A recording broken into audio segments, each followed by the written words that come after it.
नमस्कार। जैसा कि आप सभी जानते हैं कि मनुष्य किसी ना किसी के पास जाता रहता है। आखिर क्यों जाता है वह? ऐसी उसकी क्या ज़रूरतें होती हैं? ऐसे क्या कारण होते हैं कि उसे किसी के पास जाना पड़ता है?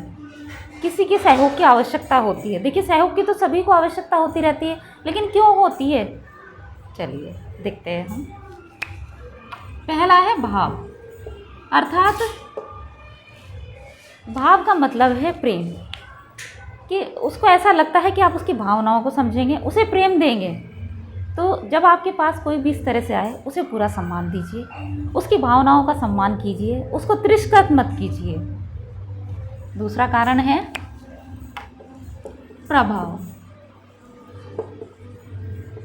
प्रभाव से तात्पर्य है कि वह आपसे प्रभावित है, आपके कार्य से प्रभावित है, और आपको गर्व होना चाहिए कि आप इस हेतु सक्षम हैं कि कोई आपसे प्रभावित है। आपके जो कार्य आप करते हैं, आपके द्वारा किए गए कार्यों से प्रभावित है। तो आपको क्या करना है? उसे स्नेह देना है, सम्मान देना है, उसको तिरस्कृत नहीं करना है किसी भी तरह से। क्योंकि आप भी जानते हैं कि कोई ऐसे ही किसी के पास नहीं जाता है, कुछ ना कुछ कारण होता है। आपको वह कुछ मानता है, कुछ समझता है, तभी आपके पास आया है अपना सहयोग के लिए। कि आप कुछ न हो, कुछ ना कुछ तो उसका सहयोग अवश्य करेंगे। तीसरा है अभाव।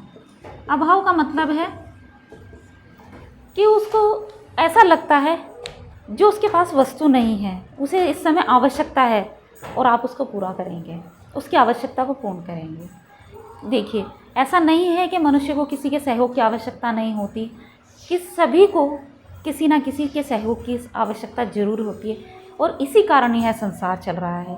तो हमें क्या करना है? किसी को भी तिरस्कृत नहीं करना है, चाहे कोई हमारे पास भाव में आए, चाहे हमारे पास प्रभाव में आए, चाहे अभाव में आए।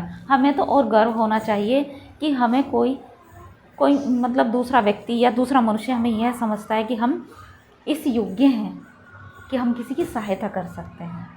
ठीक, चलिए, सभी की भावना का सम्मान करना है, किसी को भी तिरस्कृत नहीं करना है, और अपनी सुविधा अनुसार जैसा हो सके सभी का सहयोग करना है।